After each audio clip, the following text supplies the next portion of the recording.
श्री स्वामी समर्थ. जय जय स्वामी समर्थ. स्वामींचं नाव घेऊन मी या व्हिडिओला सुरुवात करते. यंदा 19 एप्रिल रविवारी आहे अक्षय तृतीया. हिंदू परंपरेनुसार अक्षय तृतीया हा स्वयंसिद्ध मुहूर्त मानला जातो. म्हणजेच या दिवशी कोणत्याही शुभ कामासाठी वेगळा मुहूर्त शोधण्याची गरज नसते. या दिवशी केलेले प्रत्येक शुभ कार्य आयुष्यात सुख, संपत्ती, यश आणि सौभाग्य वाढवत असतं. अक्षय या शब्दाचा अर्थ आहे ज्याचा कधीही क्षय होत नाही. या दिवशी केलेल्या दानाचे, पुण्याचे आणि शुभ कार्याचे फळ अनंत काळ टिकते. याच दिवशी भगवान विष्णूंचा 6वा अवतार मानला जाणारा भगवान परशुरामांचा जन्म झाला होता. म्हणून याला परशुराम जयंती असेही म्हणतात. तसेच पौराणिक कथेनुसार याच दिवसापासून त्रेतायुग सुरू झाले होते. असे मानले जाते की या दिवशी स्वर्गलोकातून गंगा माता पृथ्वीवर अवतरली होती. अन्नाची अधिष्ठात्री देवता माता अन्नपूर्णा हिचा जन्म याच दिवशी झाला होता. वनवासात असताना पांडवांना भगवान श्रीकृष्णांनी अक्षय पात्र दिले होते, ज्यातील अन्न कधीही संपत नसे.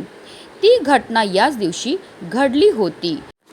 श्रीकृष्णाचे बालमित्र सुदामा जेव्हा त्यांना भेटायला गेले तेव्हा श्रीकृष्ण सुदामाचे दारिद्र्य दूर करून त्यांना ऐश्वर्य दिले. तो दिवस अक्षय तृतीयाचाच होता. या दिवशी सोने चांदी खरेदी करणं अत्यंत शुभ मानलं जातं. असं केल्याने घरात लक्ष्मीचा कायम वास राहतो आणि समृद्धी येते. या दिवशी पाणी भरलेली मातीची भांडी जसे की घडे, पंखे, छत्री, जव, सातू किंवा अन्नाचे दान केले जाते. उन्हाळ्यात असलेल्या गरजूंना शीतलता देणाऱ्या वस्तू दान करायला महत्त्व आहे. अनेक घरांमध्ये या दिवशी पितरांचे स्मरण करून त्यांच्या नावाने पाण्याचा घडा आणि अन्नाचे दान केले जाते. नवीन व्यवसाय सुरू करणे, गृहप्रवेश, लग्नकार्य किंवा मोठे गुंतवणूक करण्यासाठी हा दिवस सर्वोत्तम मानला जातो. कारण या दिवशी कोणतेही पंचांग किंवा वेळ पाहण्याची गरज नसते. यंदा अक्षय तृतीयेला गजकेसरी योगाचा शुभ संयोग जुळून आला आहे. ज्योतिषशास्त्रानुसार गजकेसरी योगाला धन, प्रतिष्ठा, ज्ञान आणि प्रगतीचा राजयोग मानला जातो. शिवाय शुभ वेळ, अनुकूल ग्रहस्थिती आणि सूर्य व चंद्र यांच्यातील विशेष संबंध या तारखेला आणखी शक्तिशाली बनवतात. या शुभ योगामध्ये लक्ष्मीनारायणाची पूजा करण्याला विशेष महत्त्व हे दिलं जातं. धार्मिक दृष्ट्या हा दिवस अतिशय महत्त्वाचा असल्यामुळे या दिवशी काही प्रभावी उपाय आणि सेवा देखील केल्या जातात. आणि म्हणूनच अक्षय तृतीयेच्या दिवशी तुम्ही काही नाही केलं तरीही चालेल, पण कावळ्याला घरापुढे खायला ठेवा. ही वस्तू ठेवल्यामुळे आपले पित्र आपल्यावर प्रसन्न होणार आहेत आणि आपल्याला ते सुखी संसाराचा आशीर्वाद देणार आहेत. त्यांच्या कृपेने आपल्या जीवनामध्ये असणारा प्रखरातला प्रखर पितृदोष नष्ट होऊन, आपलं 7 पिढ्यांचं दारिद्र्य नष्ट होऊन, आपल्या घराची, आपल्या मुलांची, आपल्या पतीची भरभरून अशी प्रगती होणार आहे. ती कोणती वस्तू खायला ठेवायची, कोणत्या वेळेत ठेवायची, त्याबद्दल सविस्तर आणि महत्त्वाची अशी माहिती मी तुम्हाला या व्हिडिओमध्ये देणार आहे. तर व्हिडिओ पूर्ण पहा आणि जर तुम्ही माझ्या चॅनलवर नवीन असतील तर चॅनलला सबस्क्राईब करा आणि शेजारी बेल आयकॉन सुद्धा प्रेस करा. आता ही कावळ्याची सेवा जी आहे ती आपल्याला कधी करायची, तर आपल्याला अक्षय तृतीयेच्या दिवशी अगदी सकाळपासून तुम्ही संध्याकाळपर्यंत कधीही करू शकता. कावळ्याशी संबंधित ही कथा त्रेतायुगाची आहे. असे मानले जाते की एकदा इंद्राचा मुलगा जयंतने कावळ्याचे रूप धारण केले आणि सीतेच्या पायाला दुखापत केली.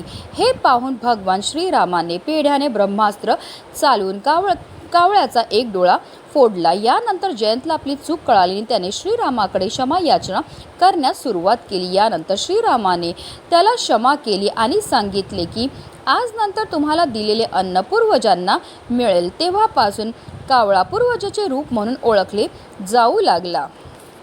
तसेच शास्त्रामध्ये कावळ्याला यमराजाचे प्रतीक मानले गेले आहे. यमराज मृत्यूचे देव आहेत आणि असे मानले जाते की जर कावळा तुम्ही दिलेलं अन्न खातो तर यमराज त्यावर खूप प्रसन्न होतात आणि त्याला सर्व त्रासापासून मुक्ती मिळते, त्याचबरोबर शांती मिळते. असे म्हटले जाते की प्राचीन काळात यमराजाने कावळ्याला वरदान दिले होते की तुला दिलेले अन्न पूर्वजांना शांती देईल. तेव्हापासून कावळ्याला अन्न देण्याची प्रथाही चालू झाली आणि अक्षय तृतीयेच्या दिवशी आपले पितृ मृत्यू लोकातून या भूतलावर येतात. ते कावळा, कुत्रा, गाय या रूपामध्ये असतात आणि ते आपल्याला पाहत असतात की आपण त्यांच्याकरता कोणत्या सेवा किंवा कोणते दान हे करत आहेत. आणि ही कावळ्याची सेवा केल्यामुळे आपले पितृ आपल्यावर भरभरून प्रसन्न होतात आणि आपल्याला ते सुखी संसाराचा आशीर्वाद देत असतात. ही सेवा करण्याकरता आपल्याला अक्षय तृतीयेच्या दिवशी ब्रह्ममुहूर्तावर उठायचं. आंघोळीच्या पाण्यामध्ये आपल्याला आवर्जून थोडंसं गंगाजल त्याचबरोबर काळे तीळ टाकून स्नान ही करायची आहे. या पाण्याने स्नान केल्यामुळे आपल्या तनाबरोबर आपल्या मनाची शुद्धी होते आणि पवित्र तनाने आणि पवित्र मनाने केलेल्या प्रत्येक कार्यामध्ये आपल्याला 100 पटीने पुण्यफळ हे प्राप्त होत असतं. त्यानंतर आपल्याला स्वच्छ वस्त्रही परिधान करायचे आहेत. पण अक्षय तृतीयेच्या दिवशी चुकूनही आपल्याला काळ्या किंवा राखाडी रंगाचे वस्त्रही परिधान करायचे नाहीत. सर्वप्रथम आपल्याला सूर्यदेवांना जल अर्पण करून घ्यायचं आहे. त्यानंतर देवघरामध्ये आपल्याला दिवा हा प्रज्वलित करून घ्यायचा आहे. कारण कोणतीही सेवा किंवा कोणताही उपाय आपण जर अग्नीच्या साक्षीने केलं तर त्यामध्ये आपल्याला निश्चित सफलताही प्राप्त होत असते. त्यानंतर आपल्याला विधीपूर्वक श्री हरी विष्णू, माता लक्ष्मी तसेच गणपती बाप्पांची पूजाही करून घ्यायची आहे. आणि त्यानंतर आपण दिवसभरामध्ये कधीही ही सेवा जी आहे ती करू शकतात.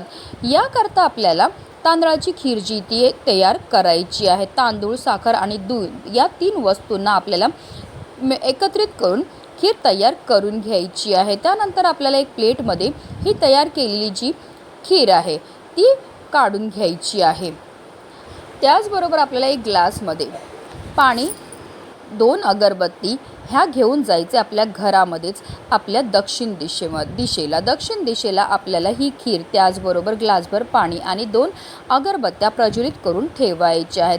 आपल्याला तिथेच आसन घेऊन बसायचं. दक्षिण दिशेला तोंड करून आपल्याला बसायचं. बसल्यानंतर आपल्याला दोन्ही हात जोडायचे, आपल्या पितरांचं स्मरण करायचं. जर तुम्हाला पितरांचं नाव माहिती असेल तर नाव घ्या, नाही माहिती असेल तर तुम्हाला ओम पितृदेवाय नमः या मंत्राचा 21 वेळा जप करायचं. त्यानंतर हात जोडून आपल्याला प्रार्थना करायची. आपल्याकडनं झालेल्या कळत नकळत चुकांची आपल्याला क्षमा याचनाही करून घ्यायची. यापुढे आपल्याला त्यांचं कायम स्मरण राहील असं आपल्याला बोलायचं. त्याचबरोबर आपल्या घरातील प्रत्येक सदस्याला सुद्धा दक्षिण दिशेला तोंड करून पितरांचं स्मरण करायला लावायचं आहे. त्यानंतर ती जी खीर आहे त्याचबरोबर ग्लासभर पाणी जे आपण ठेवलेलं आहे ते आपल्याला घराच्या बाहेर आपल्या अंगणामध्ये घेऊन यायचं आहे.